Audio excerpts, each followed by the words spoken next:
Okay, so the journey has begun, and we're building, we're actually going through a problem of healthcare, language barriers in healthcare. So today I went to Tigerberg and I went to Pinelands, um, and then I just came back. So we're trying to find out how deep this problem is, its full effects, and how healthcare practitioners are feeling it, how patients are feeling it as well.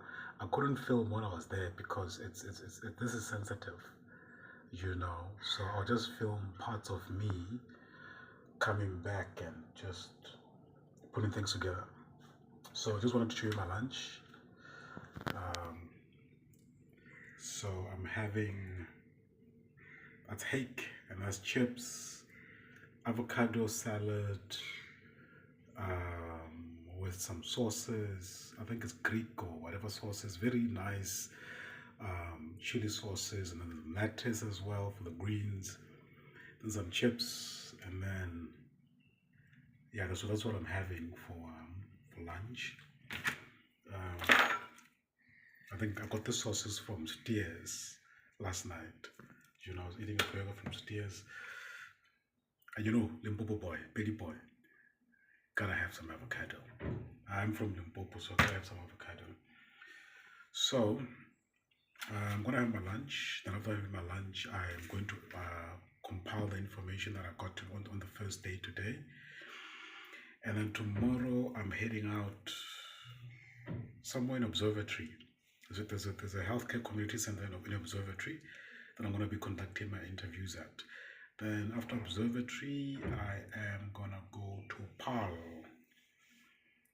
And then from PAL, I'm also going to be looking at healthcare medical forums. So we want to understand how language barrier gives them pain when they have to administer care. I was having a conversation with a nurse, and she was telling me that sometimes when you got a patient that doesn't speak a language that you understand, you would need to go to another patient and try and get the patient to interpret that language because it's an emergency. Then I'm like, okay, but the patient is not medically trained. There's certain terms in healthcare that cannot be translated into normal day-to-day language. There's a nuance in the culture that the medical term would clash with or wouldn't be available in some instances. So she's like, but that's what we have at our disposal at that time. So she explains how much of a big problem that is. There's a word for it. I forgot the word that she said. She mentioned. She was talking about if I had to cut a piece of your skin from your arm and I have to place it on your face, there's a certain medical term that describes that. Let's call it pidania. Let's call it pidania, for lack of a better word at this moment. Pidania. So I come in and I say to you, I'm going to conduct a pidania so that I can make sure that you're healing from your scar on your face. What is pidania? And you find that I'm telling you this as a medical professional, and I'm running out of time. Time is not on my hands. There's a lot that I have to do for other people as well.